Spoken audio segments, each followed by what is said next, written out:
മറ്റൊരു പ്രധാനപ്പെട്ട വാർത്ത ശബരിമല സ്വർണ്ണ കവർച്ച കേസുമായി ബന്ധപ്പെട്ടാണ് അറസ്റ്റിലായ തന്ത്രി കണ്ഠരര് രാജീവരുടെ ജാമ്യാപേക്ഷ ഇന്ന് പരിഗണിക്കുന്നുണ്ട്. കൊല്ലം വിജിലൻസ് കോടതിയാണ് ജാമ്യാപേക്ഷ പരിഗണിക്കുക. വളരെ പ്രധാനപ്പെട്ട ഒരു ദിവസമാണ് തന്ത്രിയെ സംബന്ധിച്ചിടത്തോളം ഇന്ന്. കഴിഞ്ഞ ദിവസം ആശുപത്രിയിലായിരുന്ന തന്ത്രിയെ പിന്നീട് പൂജപ്പുര ജയിലിലേക്ക് മാറ്റിയ സാഹചര്യമൊക്കെ നമ്മൾ കണ്ടതാണ്. കൊല്ലം വിജിലൻസ് കോടതിയിൽ ജാമ്യാപേക്ഷ പരിഗണിക്കുമ്പോൾ തന്ത്രിയെ മാപ്പുസാക്ഷിയാക്കുക എന്ന നീക്കം കൂടി അന്വേഷണ സംഘത്തിൻ്റെ ഭാഗത്തുനിന്നുണ്ട് എന്ന വിവരം കഴിഞ്ഞ ദിവസമൊക്കെ പുറത്തു വന്നിരുന്നു. പക്ഷേ അതിലൊരു വ്യക്തത ഉണ്ടായിട്ടില്ല. പക്ഷേ അപ്പോഴും ഇനിയും ജയിലിൽ തുടരുക എന്നുള്ളത് തന്ത്രിയെ സംബന്ധിച്ചിടത്തോളം ഏറെ നിർണായകമായ ഒരു കാര്യം തന്നെയാണ്. പരമാവധി ശ്രമങ്ങൾ ഇതുമായി ബന്ധപ്പെട്ട അഭിഭാഷകൻ നടത്തുന്നുണ്ട് എന്നാണ് മനസ്സിലാക്കുന്നത്. അതേസമയം തന്ത്രിയെ കസ്റ്റഡിയിൽ വാങ്ങുക, കൂടുതൽ ചോദ്യം ചെയ്യുക, ഉണ്ണികൃഷ്ണൻ പോറ്റിക്കൊപ്പം ഇരുത്തി ചോദ്യം ചെയ്യുക തുടങ്ങിയ നീക്കങ്ങൾ പ്രോസിക്യൂഷൻ്റെ ഭാഗത്തു നിന്ന്, അന്വേഷണ സംഘത്തിൻ്റെ ഭാഗത്തു നിന്ന് ഉണ്ടാകുന്നുണ്ട്. അത് അത്തരത്തിൽ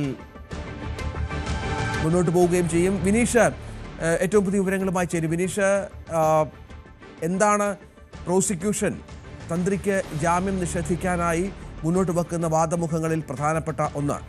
ഒപ്പം തന്ത്രിയുടെ ജാമ്യാപേക്ഷയും പരിഗണനയ്ക്കുണ്ടല്ലോ. തീർച്ചയായും രഞ്ജിത്ത്, ശബരിമല സ്വർണ്ണക്കവർച്ച കേസിൽ അറസ്റ്റിലായ തന്ത്രി രാജീവ് കണ്ഠരരുടെ ജാമ്യാപേക്ഷ ഇന്ന് കോടതി പരിഗണിക്കും. കൊല്ലം വിജിലൻസ് കോടതിയാണ് ജാമ്യാപേക്ഷ പരിഗണിക്കുക.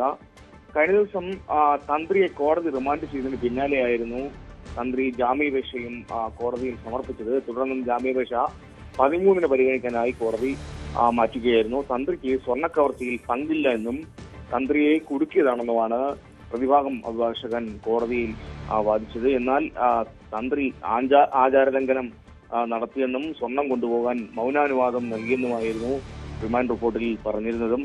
എന്തായാലും ഇന്ന് തന്ത്രിയുടെ ജാമ്യാപേക്ഷയിൽ വിധിയുണ്ടാകും. അതേസമയം കേസിൽ അറസ്റ്റിലായ ദേവസ്വം മുൻ പ്രസിഡന്റും CPM നേതാവുമായ പത്മകുമാറിന്റെ റിമാൻഡ് കാലാവധി ഇന്ന് അവസാനിക്കും. പത്മകുമാറിനെ ഇന്ന് വിജിലൻസ് കോടതി ഹാജരാക്കും. റിമാൻഡ് കാലാവധി നീട്ടിവാങ്ങാനാണ് സാധ്യത.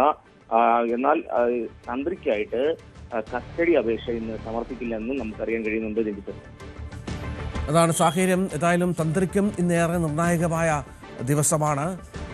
കസ്റ്റഡി അപേക്ഷ പ്രോസിക്യൂഷൻ സമർപ്പിക്കുന്നുണ്ട്. അതിൽ കോടതിയുടെ തീരുമാനം ഇന്ന് അറിയാം.